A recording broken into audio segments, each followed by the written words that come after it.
Before we put the new seals back in, we're going to go ahead and go through the seal cartridge replacement procedure. Now we'd be doing this if oil was coming out around the bottom here, around the weep hole. The first thing you want to do would be remove your proximity switch on the side you're working on. What this will do, this will let the oil that's inside here will gravity feed back into the reservoir so you don't have oil that could be running out. So just take it off and lay it off to the side. Usually it takes 3 to 5 minutes for the oil to run down. This one here is a dry unit, so we don't have to worry about that. Next thing you want to do is take a little screwdriver, or you can use a magnet and reach in there and pull the retaining flange out. If you notice, it has a groove on one side, and it also says this side faces out. Make sure you don't turn it around. Very, very important that you get the groove facing out. It also has some holes in there. You want to make sure you clean them out. No debris, no trash that goes back in there.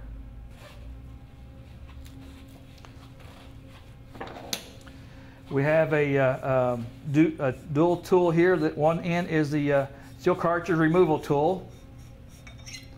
This in here has internal threads in it. Your hydraulic seal cartridge has some threads on the outside of it. So once our oil bleeds down, we'll thread this on.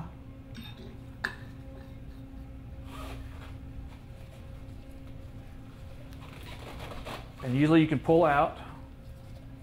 Get that going there. This is your hydraulic seal cartridge. You can replace the whole unit as a complete assembly. You can get a rebuild kit to replace just the O-rings and seals inside. Most people get the whole cartridge because it's sometimes a little tedious to get the seals and O-rings in the right position down inside there. Or you could also send them back into us and we can rework them for you and send them back. Again, make sure you use genuine KMT parts when you put stuff back together. Now for some reason, if we had to remove the plunger, the other end of the tool has little cogs on it. And it also has a collet here sleeve that actually will clamp down on the plunger to remove it. Inside the piston there's a metal band that has pins on it. It's a spring tension band, and what we're going to do, we're going to slide it in on the the low side, and then we're going to rotate it till it balances out where the pins are balancing on those lips right there. And then we're going to release the pins. Slide that on, put our collet in there. If you hear the snaps or the snap of the pins rolling over, you have to rotate it again. Sometimes you hear the snap, rotate it till it bounces on the high side. There's the plunger.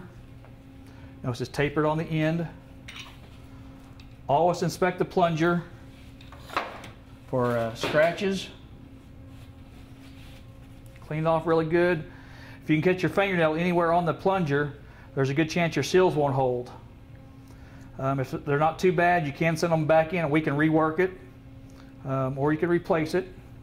One thing to note here, if you are going to have to change the plunger, you want to make sure that the cylinder is shifted over to the side that's extended towards you. You can do that from the maintenance screen on the pump by going to the maintenance and jogging it left or right. This one we didn't have to do that here because it's a dry machine. But if you're just going to change your seals, it's not really necessary to shift it one way or the other. But if you're going to remove it or inspect the plunger really good, you have to have it extended out towards you. When you go to install it, you don't have to lock it back in the pins. Just put it back on your tool. You want to use your tool as a guide so the pins will latch back behind there. You want your pins to latch back there. So push it in. And just make sure you see all your pins down through there. There should be 6 pins down inside there that holds the plunger in place. On our new seals, on the hydraulic seals, you put some FML2 grease on it. Doesn't take a whole lot, it's just mainly so when you install them you don't damage any of the seals. And then thread it back on your tool, just a couple threads. Slide it on, push it on, the bottom's out, unthread your tool.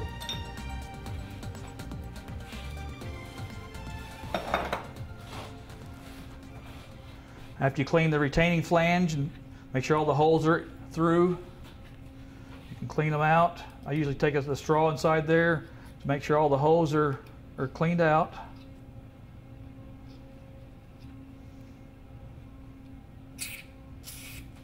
And we'll wipe it off good. Just a light coat of the goop on the back side here.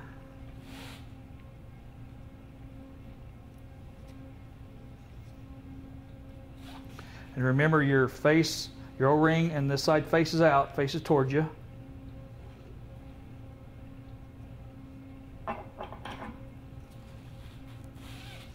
And if you need to, you can use that tool to push that in. And it's bottoms out right there. Make sure your threads are clean when you put things back together.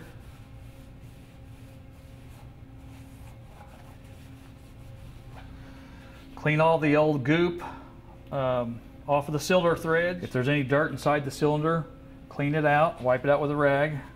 One important note, when you put the flange in, make sure the weep hole is towards the bottom. That will let when the material does build up in there, it will let it fall out and not let it build up on the plunger as it strokes back and forth. When you remove your seals from the packaging, it'll come with a little drawing and procedure that shows the position of the seals, how they go in there, and instructions on the back. Again, very critical, make sure your hands are free from any dirt, trash that goes on there. And on these things here, we don't put any lubrication at all, no grease, no O-ring lube.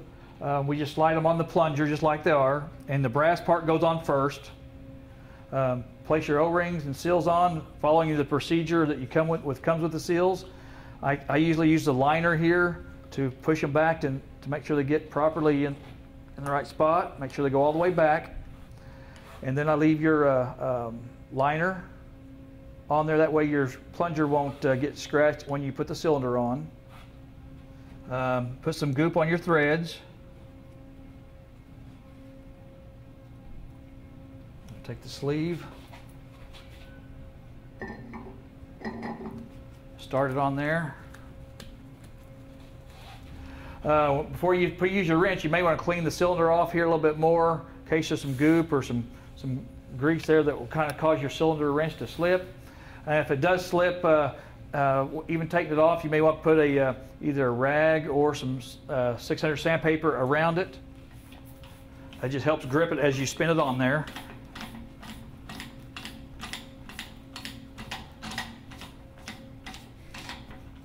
And bottom it out and just hand tight. You don't have to hit it with a hammer very hard.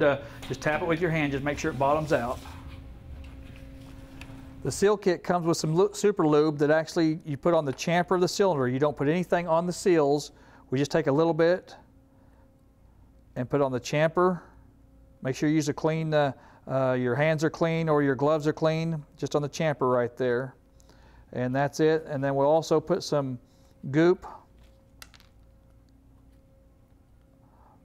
on the outside of the cylinder here, so we won't have any galling or binding as it goes into the cylinder.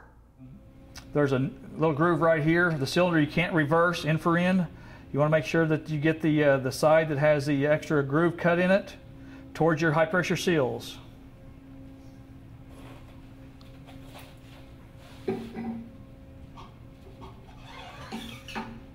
Slide it on. Once you get it started in there, then you can take a rubber mallet, tap it into the bottoms out, and then we're ready to put our seal head back on.